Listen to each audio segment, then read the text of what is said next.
All right, welcome back. I had this, there's a trove of documents related to the origins of the Trump-Russia investigation, and they will be declassified today, a source tells Fox News. It will include depositions, transcripts, and interviews from Operation Crossfire Hurricane. And joining us now is a man who lived through all of that, former Trump campaign advisor and Newsmax contributor George Papadopoulos. George, great to see you. Thanks for having me, John. All right, so a lot of excitement and anticipation about what we might learn from these documents. What do you expect to learn? I think today is going to be the day of reckoning for the Obama administration. I think today's events and the declassification that's going to come out later today has a potential to actually upend the seemingly scandal-free reputation of the Obama administration and highlight that while Americans were in dire economic straits, illicit immigration was running rampant through the United States, and ISIS was cutting people's heads off, the lame duck Obama administration was focused on concocting a hoax and a counterintelligence plot against a rival presidential campaign.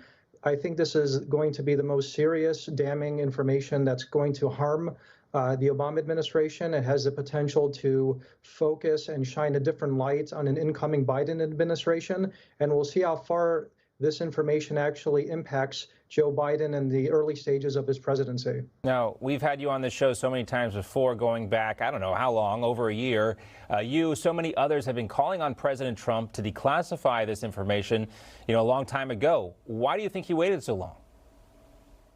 I think there was certainly some sort of internal conflict within the DOJ and the intel agencies, because as I've always said from the beginning, and something that the evidence, as it has slowly and incrementally been declassified over the last months, has overwhelmingly supported, is that this was never a Russia-led operation in which the Trump campaign was colluding, because of course that was a fantasy and that was a cover story. What happened essentially is, and what the evidence suggests, is that this was a Western intelligence operation targeting the campaign that involves not only the FBI, but likely the CIA and the upper echelons of the Obama administration. So of course, this is an information that would have easily been released to the public. It would have shocked the consciousness of a nation and around the world. And the president has been adamant about getting this information out for the last couple of years.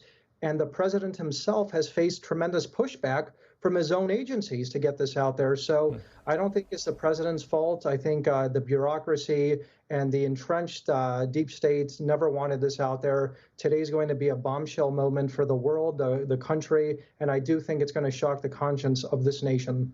Well, we saw you mentioned the CIA. We saw John Brennan on the screen. Before that, we also saw pictures of Professor Joseph Mifsud, who you had direct contact with, and you say was an FBI plan to sabotage the Trump campaign. What do you expect us to learn about Mifsud or Stephen Halper, one of the other guys, one of the mysterious characters involved in this investigation?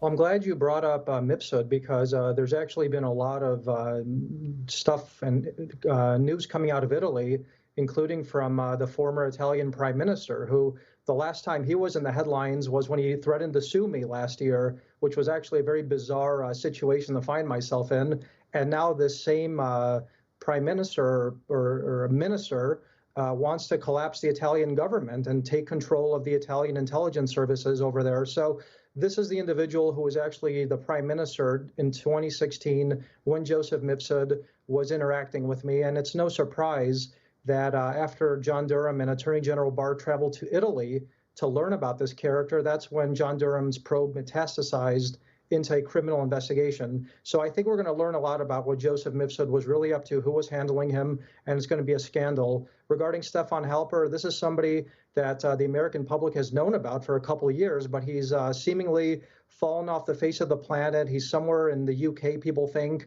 and he was one of these other FBI informants or CIA assets who was targeting the campaign and was actually trying to ingratiate himself within the Trump transition team. So this goes a lot further than simply wiretapping or spying on individual members of a Trump campaign. This is somebody who, what I've been told we're going to learn about today about him, was trying to actually enter himself into the Trump administration and to be some sort of mole within the new administration. So why the FBI under Comey was trying to plant this person in the Trump administration to extract what exactly, this is something we've never seen in modern day American history.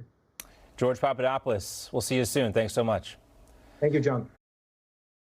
You just watched Newsmax TV, America's fastest growing cable news channel, now in more than 70 million homes. You can get Newsmax TV on your cable system or check your cable guide. And if your system doesn't carry Newsmax, call them, tell them you want Newsmax TV, because we're real news for real people.